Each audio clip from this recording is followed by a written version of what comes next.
और भारत में गाय के नाम पर सैकड़ों मुसलमानों के साथ लिंचिंग कर दी गई। क्या आज तक अदालतों ने किसी को फांसी सुनाई? तो ये सारे सवाल हैं। वक्त हर जुल्म तुम्हारा तुम्हें लौटा देगा, वक्त के पास रहमो करम नहीं होता। तो सवाल ये भी है, ये भी सवाल पूछा जाएगा कि पहलू खान हो या परवेज हो या तबरेज हो या जुनैद हो, गाय के नाम पर इतने मुसलमानों का, सैकड़ों मुसलमानों का कत्ल किया गया, मॉब लिंचिंग हुई, लेकिन अदालतों ने इतनी जो तीव्रता है, जिसको हम कहें स्पीड ट्रायल, आज तक नहीं दिखाई। सवाल ये है कि कितने लोगों को, खास करके मुसलमानों के साथ जो लिंचिंग हुई, मॉब लिंचिंग हुई, तो कितने लोगों को, उन गुनाहगारों को जिन्होंने मुसलमानों का कत्ल किया था, अदालतों ने उनको फांसी दी? ये सारे सवाल हैं और ये पूछे जाएंगे। और द टाइम्स ऑफ मुस्लिम ये सवाल उठाता रहेगा। कलीम अजीज साहब की लाइन है ये, जालिम था वो और जुल्म की भी आदत बहुत थी, मजबूर थे हम लेकिन मोहब्बत भी बहुत थी उनसे हमें। लेकिन सबसे बड़ा सवाल ये, आपको याद होगा कि रांची में, झारखंड में ना दंगा हुआ था। एक बच्चा रोड पे वो इस्लाम जिंदाबाद के नारे लगा रहा था, लेकिन एक पुलिस ने उस पर गोली चला दी। तो संविधान तो इसकी भी तो इजाज़त नहीं देता। तो सवाल ये है कि क्या उस पुलिस वाले को फांसी हुई? तो सवाल ये है कि क्या उसको पूरी जिंदगी उम्र कैद में, जेल में रखा गया? नहीं रखा गया ना।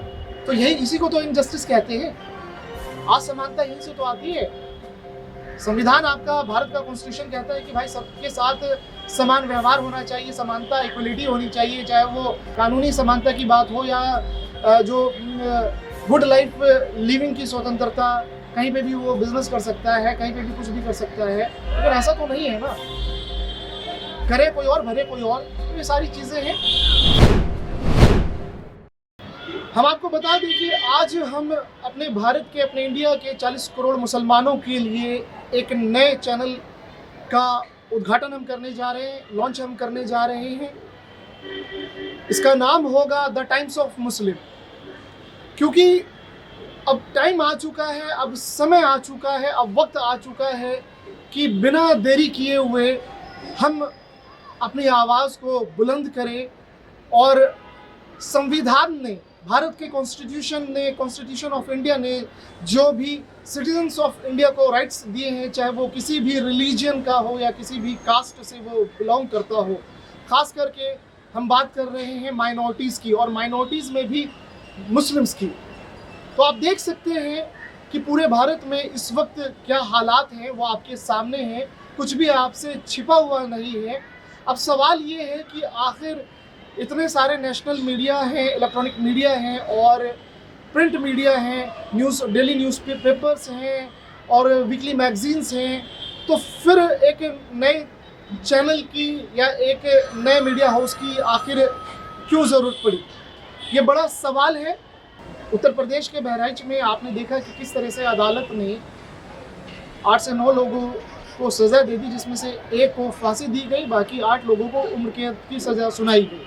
तो सवाल ये भी है, ये भी सवाल पूछा जाएगा कि पहलू खान हो या परवेज हो या तबरेज हो या जुनैद हो, गाय के नाम पर इतने मुसलमानों का, सैकड़ों मुसलमानों का कत्ल किया गया, मॉब लिंचिंग हुई, लेकिन अदालतों ने इतनी जो तीव्रता है, जिसको हम कहें स्पीड ट्रायल, आज तक नहीं दिखाई। सवाल ये है कि कितने लोगों को, खास करके मुसलमानों के साथ जो लिंचिंग हुई, मॉब लिंचिंग हुई, तो कितने लोगों को, उन गुनाहगारों को जिन्होंने मुसलमानों का कत्ल किया था, अदालतों ने उनको फांसी दी? ये सारे सवाल हैं और ये पूछे जाएंगे। और द टाइम्स ऑफ मुस्लिम ये सवाल उठाता रहेगा। अब वो समय चला गया कि आपकी खबर दबा दी जाएगी, आपकी न्यूज़ को, आपकी घटना को, आपके साथ कुछ भी हो रहा है, बुरा सही तो कुछ होता दिख नहीं रहा है, लेकिन बुरा जो भी हो रहा है उसे ढक दिया जाता है। चाहे वो मुस्लिम महिला हो, उसके साथ कोई भी छेड़खानी कर देता है रोड पे सरे राह चलते हुए, और उसकी उसके खिलाफ कोई एक्शन नहीं होता।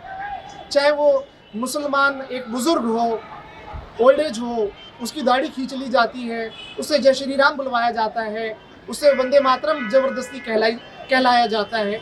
तो ये सारी चीज़ें हमारे देश में हो रही। तो आप ये मत सोचिएगा कि आप ये आ गया, ये कौन सा लड़का आ गया, ये आ करके ये मुसलमानों की हित की बात कर रहा है, नेगेटिविटी की बात कर रहा है। तो नेगेटिविटी हम दिखा नहीं रहे, हम फैला नहीं रहे। नेगेटिविटी जो हो रहा है वो हम आप तक पहुंचा रहे हैं। वो नेगेटिविटी यहाँ पे हो रही है।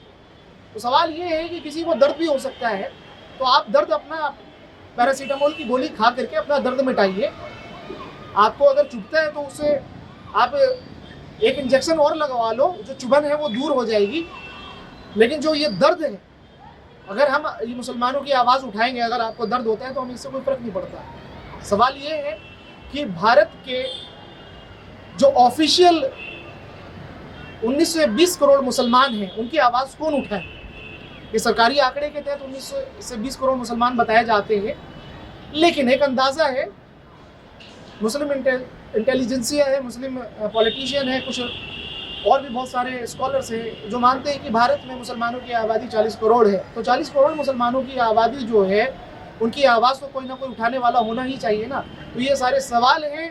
इन्हीं सब वजूहात के साथ, ये सारे रीज़न्स, ये सारे कारण जो हमने द टाइम्स ऑफ मुस्लिम ये न्यूज़ चैनल की हम आगाज़ करने जा रहे हैं, इब्तिदा करने जा रहे हैं, आरंभ करने जा रहे हैं। और आज मुझे बेहद खुशी है कि 2025 में, ये दिसंबर 2025 है और ये साल जा रहा है। और सबसे बड़ी बात ये कि इस जाते हुए साल को हम, इस साल में मुसलमानों के साथ भारत में क्या हुआ, उसका भी हम एक डॉक्यूमेंट्री आपके सामने लेकर के आएंगे कि कहाँ कहाँ पर मुसलमानों के साथ जुल्म हुआ या किस किस क्षेत्र में मुसलमानों ने अच्छा काम किया। ये सारी चीज़ें हम आपको दिखाएंगे।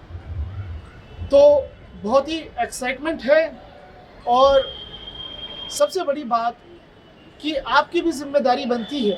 तो आज़ाद कबीर आपसे आज हम जुड़े हैं और हम आपसे वादा करते हैं कि भारत के 40 करोड़ मुसलमानों की एक एक आवाज़ को हम आप तक पहुंचाएंगे।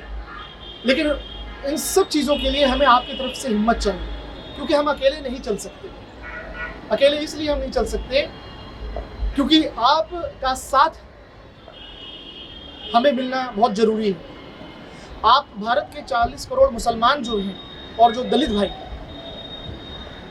आपकी आवाज़ को हम उठाएंगे। और लेकिन आपका सपोर्ट, आप हमें, हमारे चैनल को, द टाइम्स ऑफ मुस्लिम को आप ज़्यादा से ज़्यादा सब्सक्राइब करें, फॉलो करें, शेयर करें, लाइक करें, कमेंट करें। और एक चैनल और है हमारा, नियो इंडिया न्यूज़ के नाम से। हम आपको स्पेल कर दे रहे हैं, neo, NEO, neo space INDIA India news, NEWS news. ये एक हमारा एक चैनल ये हो गया। दूसरा, हम जो नया चैनल शुरू करने जा रहे हैं, जिसके लिए हमने अभी आपसे इतनी देर बातचीत करी है, जिसका नाम है the times of Muslim. The THE the space times TIMES times of Muslim. तो इस चैनल को आप ज़्यादा से ज़्यादा सब्सक्राइब करें, फॉलो करें, शेयर करें, लाइक करें, पूरे हिंदुस्तान में सभी मुसलमानों तक इसे पहुंचा दें। क्योंकि आपकी आवाज़ हम बुलंद करेंगे, ये वादा हम आपसे करके जा रहे हैं। आज इसकी शुरुआत हो चुकी है। 2025 का दिसंबर का महीना है, ये जा रहा है, ये साल जो है जा रहा है। नए साल में हम नई एनर्जी के साथ हम आपके साथ खड़े हैं। और पूरा भारत का जो मुसलमान है वो अपने हक के लिए वो खड़ा होगा। वो सरकारों से पूछेगा, वो सवाल करेगा, वो अदालतों से भी पूछेगा कि क्या हमारे लिए इंसाफ है या नहीं है। वो अधिकारियों से भी पूछेगा कि क्या आप पक्षपात धर्म देख करके आप कोई फैसला लेंगे। हम अपने जनप्रतिनिधि से भी, भारत का मुसलमान अपने जनप्रतिनिधि से भी पूछेगा, चाहे वो भारत की सर्वोच्च, जो हम जिसे कहते हैं कि जो भारत की जनता की आवाज़, न्याय का मंदिर जिसे हम अदालत कहते हैं, या फिर हमारा पार्लियामेंट ऑफ इंडिया की हम बात कर ले, जहां हमारे प्रतिनिधि बैठते हैं। हम उम्मीद लगाते हैं कि वो हमारे लिए कुछ अच्छे फैसले करेंगे 140 करोड़ की जनता के लिए। तो उसमें 40 करोड़ भारत का मुसलमान अपने जनप्रतिनिधियों से भी सवाल पूछेगा।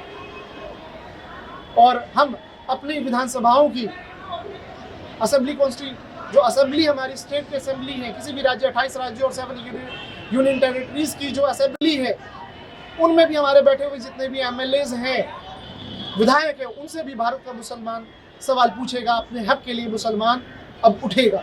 इसी की पहल है। आप बने रहिए आज़ाद कबीर के साथ और द टाइम्स ऑफ मुस्लिम के साथ। अभी तक के लिए आप हमें इजाज़त दीजिए और हम आप यही उम्मीद करके जा रहे हैं कि एक शुरुआत है, इस काफिले को आपको बहुत बड़ा करना है और हम अकेले नहीं कर सकते, आपका हमें साथ चाहिए। आज़ाद कबीर को इजाज़त दीजिए और द टाइम्स ऑफ मुस्लिम को आपका प्यार चाहिए। Thank you so much.